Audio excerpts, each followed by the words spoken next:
again, friends. Sean with Boondocking with the Boyers coming back at you. We should be at Alum Creek State Park right now, showing you a video of our site or what we're cooking for Friday night dinner. Unfortunately, we had to cancel last minute because of a mechanical issue with our camper. Setting up, hitched up, ready to go. Always before I leave, I do a walk around. Happen to look down, and I'm looking at my weight distribution hitch and the sway control bar, and it's barely resting on the support bracket. And I look at it, and I'm like, that's not right. So I tinkered with it and figured I had no way to fix it. It was not safe to drive 2 hours, or drive anywhere for that matter. So we canceled our trip. That's why it's always important when you're leaving for your trips, when you're leaving or coming back, stopping in between, getting fuel or a rest stop, do a walk around just to make sure everything looks right. I don't think anything potentially could have happened. It was hanging on by maybe half of an inch. Probably would have been okay, but there was no chance in it. It's not worth the risk. My family safety is more important. So I'll put a call in to All American Coach, or we have a Camping World close by, see if we can get that replaced, or maybe they can repair it. We don't know. So instead of being at Alum Creek State Park, I think we're just going to change plans. We just may do a day trip to Maumee Bay tomorrow, or we have friends camping at Hayes Lake State Park. We may do that as well. So, life gives you lemons, make lemonade, or put it in a bottle of Corona, whichever. So now, I'm headed to the storage lot. I was going to do a quick project while we're at the campsite, but since I got some time, I got the weekend off, got the generator along, and we'll just do that quick project real quick, save some time for the next camping trip. So check in with you soon. Maybe I'll show you some pictures of what this angle or this support bracket looks like for this weight distribution, and if anybody has any ideas what's going on, maybe you can enlighten me. I'll check in with you soon. So while the generator is firing up, before I go inside, turn on the air conditioner, I just show you this problem that I discovered. So this is the right side support bracket for the weight distribution hitch. The weight distribution bars rest on this part there, and if you look at it, this appears normal. There's a little bit of play in it. Look at it, it's not bent outwards like the other one I'm going to show you is on the left side. So this one looks normal. Now let's walk over and look at the other one. So this is the other side. You see it's not in line with the other attachment point for the bracket, and it's kicked off about 30 degrees or so. And so when the weight distribution bar was resting on it, it was only hitting right there instead of when it normally sits on top, and there's usually a 1/2 to 3/4 inch overlap. I don't know what I did. There's no play in it like the other one. Don't know what happened, but like I said, I only had that much of the bar resting on it, so it was not safe. I can't loosen these nuts. Those are torqued on. I wasn't gonna, this is above my skill set. So like I said, I gotta call in the service, and we'll see what they can do, if that's something that can be repaired, or if I need to replace it, if that's even safer that way, that's what we'll do. So that's what happened with our camping trip. So now, while the Champion is over there firing up, it should be enough time. Gonna plug in the camper and go and turn on some air conditioning and work on this little project, and maybe just hang out for a little bit, just feel like I'm camping. I have to be out of here by 9:30 or the alarms come on. So I'll just hang out for a little bit, do a quick project. Talk to you in a minute. So now that I'm inside the camper, it's cooled off a little bit. Generator's running. I thought I'd talk to you about this little project that I had planned. So Amazon Prime Day, camping gear. We found this, or Mrs. Boondocker found this thing. It's a keyless entry RV lock. So we have a standard lock that's on there right now. And we decided it'd be nice to have this keyless entry, so you can use a key, you can use a keyless entry code to put it in, and there's also a key fob where you can hit it remotely. Says it's a pretty basic install, 10 minutes. It seems pretty easy, so we're going to go ahead and put this in right now. Let's see what it looks like. So here are the contents of the package. No, I didn't do a unboxing video. Just me. I don't get the point of unboxing videos, but hey, you guys do your thing. I just opened it up and laid the parts out. So there is the exterior portion that goes on the outside of the door.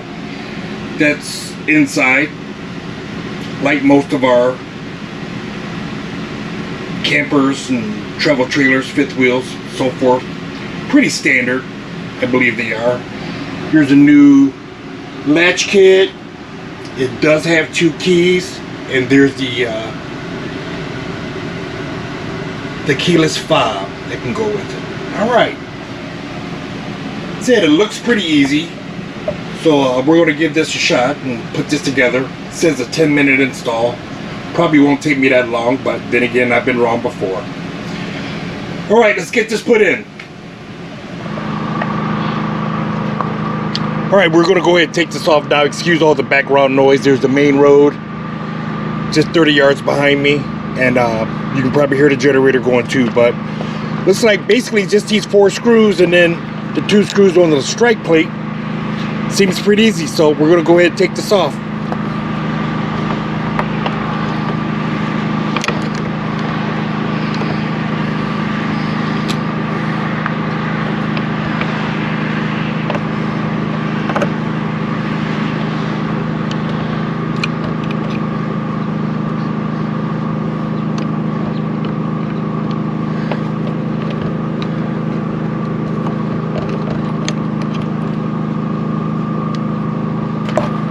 So, got her all installed. Looks pretty good in there. See inside. Oh, glare some way. But that works. Deadbolt works. Now we'll program it. Put in a code and see how it comes out.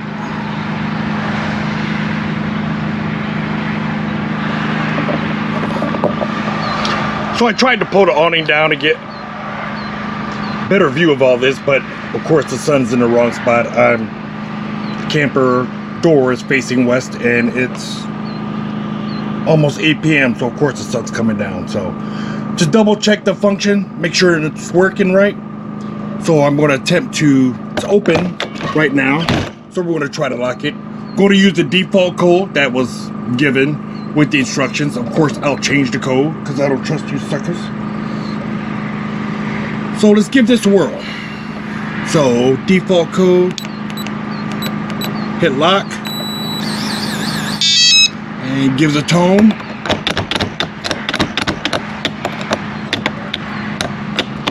And it's locked. It only locks the deadbolt, it doesn't lock the handle, but I'm good with that. Now let's try to unlock it. Unlock. And we're in. All right.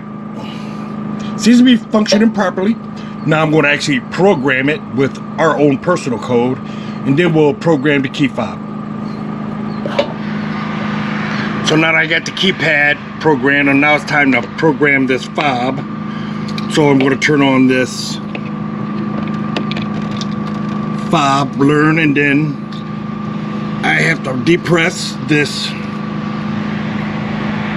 fob learn button. Hard to see, maybe give some light there. So I got this on, and now I got to depress this fob learn key. Kind of hard doing this with two hands. Let me see if I can figure it out. Should get a nice long tone once I hit this, or short tone. What does it say? A short, quick beat. All right. So now I got to pull out my fob. Says to, and I was too late. Let's try this again.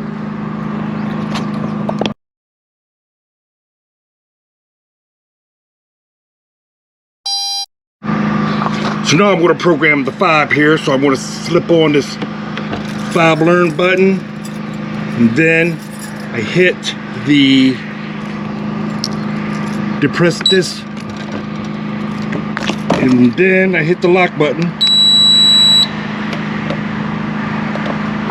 Did it work?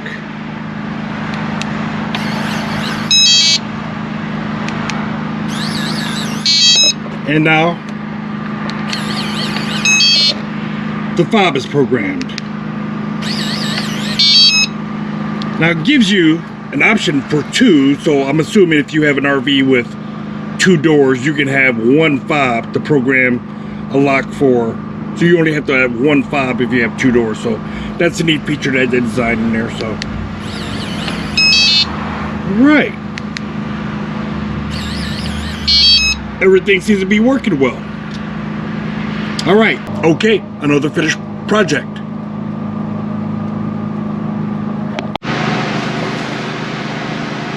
Okay, so I got that project complete. Now I'm just sitting in a coach, just chilling out, vibing, wishing we were at the campground. Oh well, what do you do? But another successful project done. Got a new wireless entry, or keypad entry with a wireless fob. So that's a neat feature to have now, so we don't have to always carry around the keys. We always got a code or have a key fob. So, and still have keys just in case we need them. So it's good to have those as a backup. Ruined our camping plans. We were excited to go to Alum Creek. It was going to be our first time there, but didn't work out. So I got some calls in, and we'll see if Camping World or our local RV shop can either repair this or maybe just bite the bullet and just replace the whole system. Showed you what it looked like. Like I said, it just did not feel safe to travel with that, so we canceled our trip. Better safe than sorry, I guess. So we got some backup plans. Maybe we'll go to Maumee Bay, just do a day trip out there. It's close for us. And we, like I said, we got friends camping at Hayes State Park up in Brooklyn, Michigan, around there near MIS. It's only like an hour away, so we may spend the day with them as well. So we're not gonna ruin the whole weekend. We're gonna make something out of it. So there you go. We'll catch up with you next time. Talk to you soon. Be safe out there. Always remember, do a walk around of your vehicle before every trip, leaving and going. Always do a walk around. Be safe. See ya.